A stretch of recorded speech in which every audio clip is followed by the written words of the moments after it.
Hello friends, welcome to my channel. और आज मैं फिर से हाज़िर हूँ अपनी स्टोरी लेके आपके लिए कि किस तरह से मेरी जो हेयर ग्रोथ स्टोरी जो है वो स्टार्ट होती है। मैंने क्या किया था कि जब मेरी प्रेगनेंसी थी उसके बाद में मेरे को जो थोड़ा हेयर फॉल होने लगा डिलीवरी के बाद में, तो काफ़ी सारी जो वीकनेस वगैरह की प्रॉब्लम की वजह से हेयर फॉल होने लग जाता है।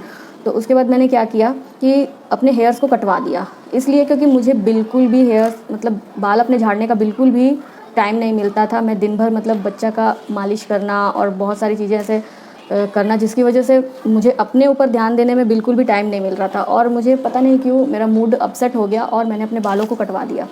तो मेरे बाल मतलब मैंने कटवा के इतने छोटे कर लिए थे ताकि मुझे कॉम्ब ना करना पड़े और बस मैं ऐसे जल्दी से झाड़ू और मैं एक पोनी टेल बना लूँ और मेरा काम हो जाए। लेकिन बाद में जब मैं अपने बाल कटवा रही थी तो जिनसे मैंने अपने बाल कटवाए उन्होंने मुझे मतलब बोला कि आपके इतने सुंदर मतलब बाल हैं, इतने सिल्की बाल हैं, इतने अच्छे बाल हैं, आप क्यों कटवा रही हैं, आपके ऊपर अच्छे लगते हैं। तो उस टाइम तो मैंने कटवा लिए, लेकिन बाद में मुझे अफसोस हुआ कि यार गलती कर दी, लगता है नहीं कटवाने चाहिए थे मुझे बाल अपने। तो फिर उसके बाद में मैंने थोड़ा टाइम हुआ, 6-7 महीने के बाद में मुझे ऐसा लगने लगा कि हाँ अब मैं टाइम दे सकती हूँ अपने आप के ऊपर। तो मैं कुछ चीज़ें मतलब जो भी करती थी पहले उन चीज़ों को मैंने वापस से फॉलो किया और धीरे धीरे मेरी ग्रोथ जो है वो होने लग गई बालों की, मतलब इतने हुए और मतलब अभी जो है 3 इयर्स का मतलब मेरा बेबी हो चुका है और लगभग मैंने 2 साल में लगभग मेरे इतने बाल हुए हैं। बट मुझे अभी और लंबे करने हैं बाल, ठीक है। ये देखिए मतलब यहाँ तक मेरे बाल आते हैं, बट मुझे अभी और लंबे थोड़े करने हैं बाल अपने, कम से कम मतलब इतने या इतने भी हो जाए तो चलेगा।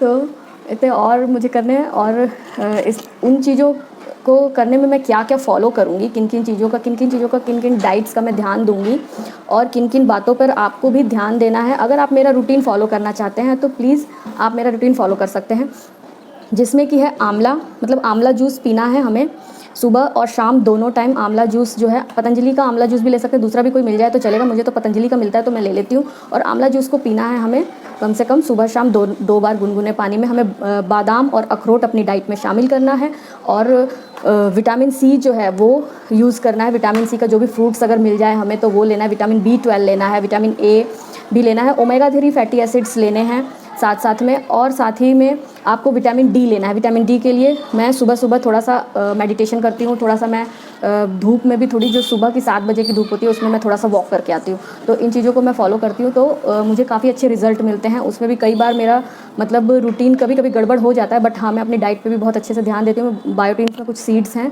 जिनको हमें फॉलो करना है और अगर इन चीज़ों को आप रेगुलर अच्छे से मुझसे भी बेहतर तरीके से फॉलो करेंगे तो आपके ऊपर और भी बेहतर रिजल्ट्स दिखेंगे।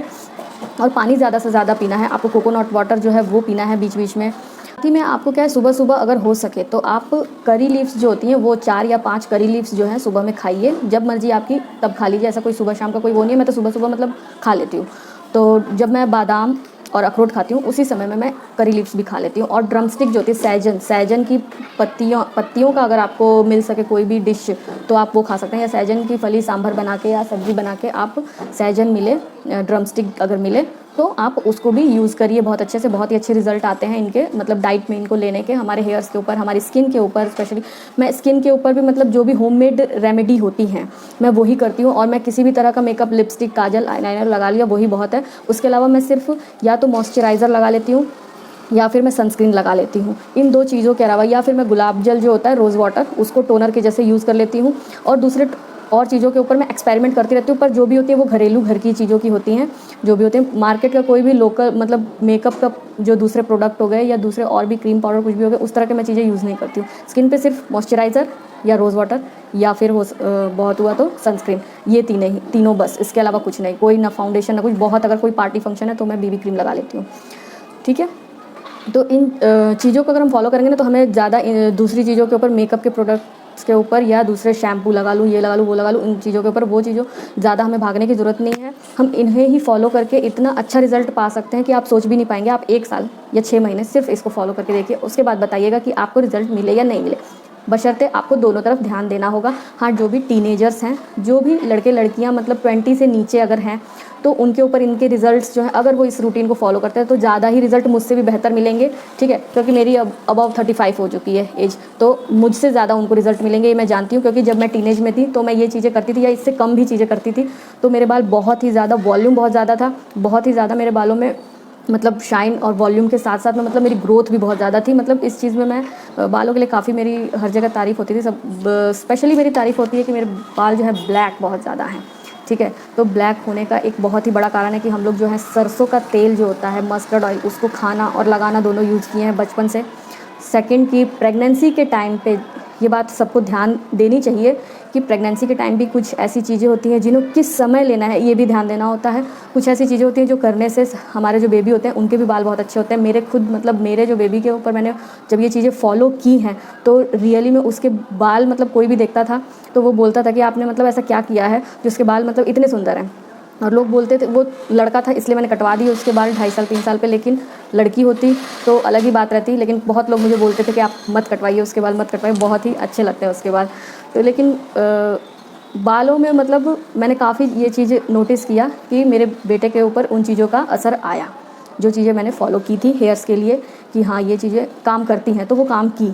तो इन चीज़ उसके ऊपर भी मैं, अगर आप चाहोगे तो अलग से मैं वीडियो बना दूंगी कि किस तरह से उस रूटीन को फॉलो करना होता है जिससे कि हमारे बेबी के भी बाल बहुत अच्छे आएँ, ठीक है। तो अगर शुरू से ही हम इन चीज़ों का ध्यान दे देते हैं तो मेरी जो मम्मी थी उनको बहुत ही शौक था मतलब लंबे बालों का, और मतलब काफ़ी लंबे लंबे मेरी मम्मी के भी बाल थे और वो बालों के ऊपर बहुत ध्यान देती थी। तो जब उनकी बेटी हुई तो उन्होंने उस चीज़ का मतलब प्रेगनेंसी से लेके बाद में भी बहुत केयर किया। मैं उतना खुद स्पेशली उतना ध्यान नहीं दी जितना मेरे बालों में मेरी मम्मी ने ध्यान। जब मेरी मम्मी मेरा ध्यान देती थी तो मेरे बाल और भी ज़्यादा अच्छे थे, मतलब उनके हाथों से मेरे बाल और भी अच्छे थे। जब वो मस्त तेल लगा के चोटी वोटी पूरे कस कस के बनाया करती थी तो मेरे बाल और भी ज़्यादा अच्छे लगते थे उस समय में, और बहुत ज़्यादा वॉल्यूम भी बहुत ही अच्छा था। मतलब 2 चोटी भी एकदम मोटी मोटी 2 चोटियाँ होती हैं, जैसी चोटियाँ मैंने अभी किसी की अभी इस तरह का कई वीडियोस में देख चुकी हूँ, लेकिन उस तरह की चोटी मैंने नहीं देखी है क्योंकि वॉल्यूम अभी खान पान की वजह से वो जो गड़बड़ होती है उसकी वजह से वॉल्यूम कम हो जाता है।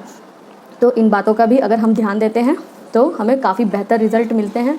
तो साथ ही साथ में ये चीज़ें मैंने इसलिए नोटिस की हैं कि सबके ऊपर ये चीज़ अलग अलग असर करती है, क्योंकि मैं और मेरी खुद सिस्टर इन लॉ हम दोनों साथ साथ में सब कुछ करते हैं, पर उसकी एज में और मेरी एज में काफ़ी डिफरेंस है। इसकी वजह से क्या हो जाता है कि उसके ऊपर असर थोड़ा ज़्यादा बेटर और आता है, और सेम चीज़ मैं भी करती हूँ पर मेरे पे थोड़ा कम आता है because of some hormonal changes and some मतलब एजेस, जो भी हमारे एज का फ़र्क है हमारे अंदर उनका। तो इसीलिए मैं ये बता रही हूँ जो भी रूटीन मैंने बताया है वो टीनेजर्स के ऊपर और अबव 30 के ऊपर अलग अलग असर करेगा। तो आप इस चीज़ से कुछ घबराइए मत, इन चीज़ों को आप फॉलो करिए अच्छे से और पेशेंस रखिए, और साथ ही साथ में इसको रिस्पेक्टफुली और अच्छे से मतलब एक श्रद्धा के साथ इस चीज़ को यूज़ करिए और इसमें विश्वास करिए, ठीक है, कि हाँ ऐसा हम करेंगे तो ऐसा होगा।